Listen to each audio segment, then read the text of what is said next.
बिस्मिल्लाहिर्रहमानिर्रहीम अस्सलाम वालेकुम। Welcome back to my channel. तो जी व्यूअर्स, कैसे हैं आप? होपफुली आप भी बिल्कुल ठीक ठाक होंगे। तो आज की रेसिपी बहुत ही मज़ेदार होने वाली है। सर्दी स्टार्ट हो चुकी है, तो सर्दी में हर घर में तरह तरह की मिठाइयाँ बनाई जाती हैं और खाई जाती हैं। खासकर सर्दियों में बेसन की बर्फ़ी तो हर घर में लाजमी बनाई जाती है, जो कि खाने में बहुत ही टेस्टी बनती है। आज हम एक नए अंदाज से ये बेसन की बर्फ़ी बनाएंगे और बहुत ही यम्मी बनने वाली है। बेसन से रहें, लेकिन ऐसे लगेगा जैसे आपने खोए वाली बर्फ़ी रेडी की हो। तो बहुत आसान है रेसिपी, फुल वॉच करेंगे तभी आप भी बना पाएंगे। बेसन और सूजी की ये बर्फ़ी इतनी मज़ेदार बनती है कि आप बार बार बनाना पसंद करेंगे। एक बार बनाएंगे ना तो आपको बार बार बनाने वाले हैं। और ये जस्ट 300 ग्राम मैदे से हम ढेर सारी बर्फ़ी बनाने वाले हैं। तो रेसिपी स्टार्ट करते हैं। बिस्मिल्लाहिर्रहमानिर्रहीम। सबसे पहले जो बर्तन जिसमें हमने बर्फ़ी को सेट करना है, इसको ग्रीस कर लेंगे। जो भी बर्तन आप ले रहे हैं, कोई पैन या परात या इस तरह की डिश वगैरह, बस बर्तन को हमने ग्रीस कर लिया है। और कुछ चीज़ें ली हैं जिसमें मैंने बेसन लिया है, घी लिया है, चीनी ली है और सूजी ली है। 1 कप घी का लिया है। मेजरमेंट भी साथ साथ बताती जाऊंगी। ग्राम्स में देखें तो 250 ग्राम है। कुछ मैंने 2 टेबल स्पून के बराबर बचा लिया है। सारा एक बार में ऐड नहीं करेंगे, घी को मेल्ट होने देंगे। यहाँ पे फ्लेम हमने लो रखना है, बिल्कुल ही लो रखेंगे तभी हमारा बेसन सही से बन पाएगा। और बेसन की मकदार मैंने ली है जी 300 ग्राम। कप मेजरमेंट के हिसाब से देखें ना तो ये 2.5 कप है, 2.5 है। तो 2.5 कप बेसन के हैं, 300 ग्राम है अगर ग्राम्स में देखें। और 1 कप मैंने घी का लिया है और 1 कप ही हम चीनी का यूज़ करेंगे। जितना हमने बेसन लिया है तो उसी के हिसाब से सारी चीज़ें हम यूज़ करने वाले हैं। तो बेसन को यहाँ पे हमें भून लेना है। जैसे ही हम बेसन डालेंगे ना तो ये देखिए ये थोड़ा खुश्क सा हो चुका है, इसीलिए क्योंकि इसमें घी मुझे कम लग रहा है। अच्छा जी, मैंने 2 से 3 मिनट तक चलाया तो मुझे घी इसमें थोड़ा कम लग रहा है, तो मैं यहाँ घी जो बचाया था वो डाल लेंगे। तकरीबन 2 से 2.5 टेबल स्पून के बराबर था। मैं सारा ही घी ऐड कर दूँगी, ये इसके लिए बिल्कुल परफेक्ट रहेगा। तो यहाँ बर्तन को अच्छे से साफ़ करके घी डाल लेंगे और अब हमें इसको भून लेना है। भूनना कितना है, तकरीबन हमें अभी इसको 8 से 10 मिनट तक भूनना है लो फ्लेम पे। फ्लेम आपने हाई नहीं करनी, अगर जल जाएगा ना तो खाने के काबिल नहीं रहेगा। आपकी मेहनत और आपके पैसे ज़ाया हो जाएंगे। तो मैं नहीं चाहती कि आपकी मेहनत और पैसे ज़ाया हों। आपने क्या करना है कि बिल्कुल फ्लेम लो रखना है। जैसे जैसे आप चम्मच चलाते जाएंगे, स्पैचुला चलाते जाएंगे, इसमें जो गुठलियाँ बनी होंगी ना वो ख़त्म हो जाएंगी और ये भुनता जाएगा। भुनने की निशानी ये है कि इसमें से अच्छी सी खुशबू आना स्टार्ट हो जाएगी।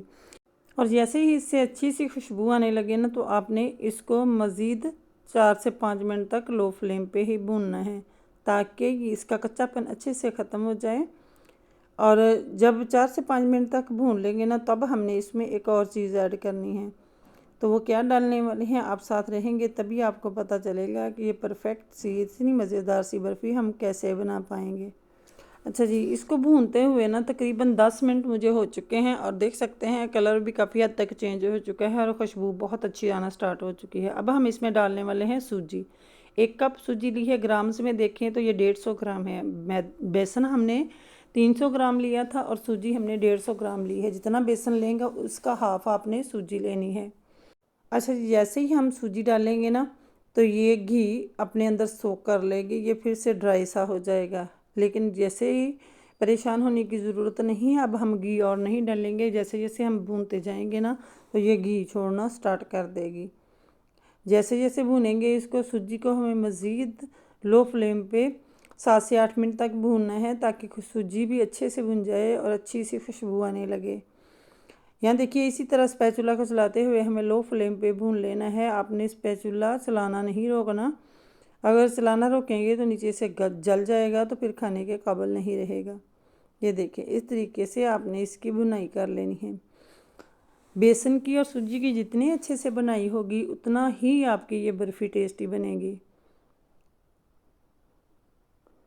तो ये देखिए इस तरीके से आपने भी बनाई करनी है। आपने स्पैचुला से इसको अच्छे से मिक्स करते जाना है। जहाँ देख सकते हैं ये दानेदार सा बिल्कुल रेडी हो चुका है और थोड़ा ये नरम हो चुका है। जैसे जैसे भुनता जा रहा है ये घी छोड़ता जा रहा है और माशाल्लाह खुशबू इतनी ज़बरदस्त आ रही है कि अल्हम्दुलिल्लाह। और कलर भी चेंज हो चुका है, आप देख सकते हैं बहुत ज़बरदस्त सा कलर आ चुका है। तो जितना अच्छे से आप इसको भूनेंगे ना, जलाना भी नहीं है, भुना हुआ अच्छा होना चाहिए, तभी ये मज़ेदार और खुशबूदार सा बनकर रेडी होता है। और ये देख सकते हैं ये बिल्कुल दानेदार सा इसका टेक्सचर है। मज़ीद इसको दानेदार बनाने के लिए यहाँ अच्छे से भुन चुका है, हम एक और काम करने वाले हैं जो कि इसको मज़ीद परफेक्ट बना देगा और आपको पता चल जाएगा कि आपका बेसन अच्छे से भुना हुआ है या नहीं। तो मज़ीद इसका दानेदार टेक्सचर आए और बहुत ज़बरदस्त हो, तो इसके लिए मैंने यहाँ 1 टेबलस्पून के करीब भुनते हुए बेसन में पानी डाल दिया है। इससे इसका बड़ा ही ज़बरदस्त दानेदार सा टेक्सचर आएगा जो कि इसको मिल्की बर्फ़ी की तरह बना देगा। यहाँ देखिए, इस टाइम पे आप चाहें ना तो मिल्क पाउडर भी ऐड कर सकते हैं, लेकिन मैं यहाँ यूज़ नहीं कर रही। वैसे ही ये बहुत टेस्टी बनती है, इसका अपना ही टेस्ट होता है। तो यहाँ देखिए अच्छे से भुन चुकी है, दानेदार सा इसका टेक्सचर हो चुका है। ये देखें कलर भी माशाल्लाह बहुत ज़बरदस्त हो चुका है। तो अब हमने क्या करना है, फ्लेम को बंद कर देंगे। फ्लेम बंद करने के बाद भी हमें इसको थोड़ी देर के लिए चलाना है, वो इसलिए कि ताकि ये जले नहीं, क्योंकि कढ़ाई गर्म होगी और कुकिंग का प्रोसेस जारी रहेगा। दूसरे नंबर पे हमने एक पैन लिया है, पैन में मैंने डाला है 1/2 कप पानी। आपने 1/2 कप ही पानी, 1 कप चीनी का लिया है और 1/2 कप पानी डालेंगे। चाशनी बनाने के लिए आप जितनी चीनी लेते हैं उसका हाफ़ पानी यूज़ करेंगे। और अब हमें इसको पका लेना है यहाँ तक कि चीनी अच्छे से मेल्ट हो जाए। तो इस टाइम पे आपके पास इलायची पाउडर है वो डाल सकते हैं, या इलायचियाँ हैं तो कूट कर डाल सकते हैं, लेकिन मेरे पास दोनों में से कुछ भी नहीं था। मेरे पास इलायची एसेंस था तो मैंने उसके 2 ड्रॉप डाल लिए। इससे बहुत ही अच्छी खुशबू आ जाती है। इसको अच्छे से मिक्स कर लेना है।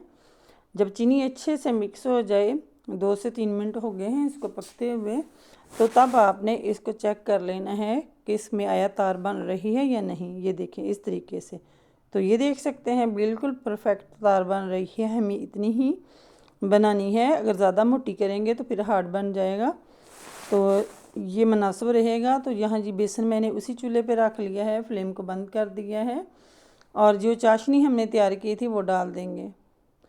पैन को अच्छे से साफ़ करके चाशनी ऐड कर लेंगे। ये चीनी बिल्कुल परफेक्ट रहती है नॉर्मल, अगर इसी हिसाब से आप इस्तेमाल करते हैं ना।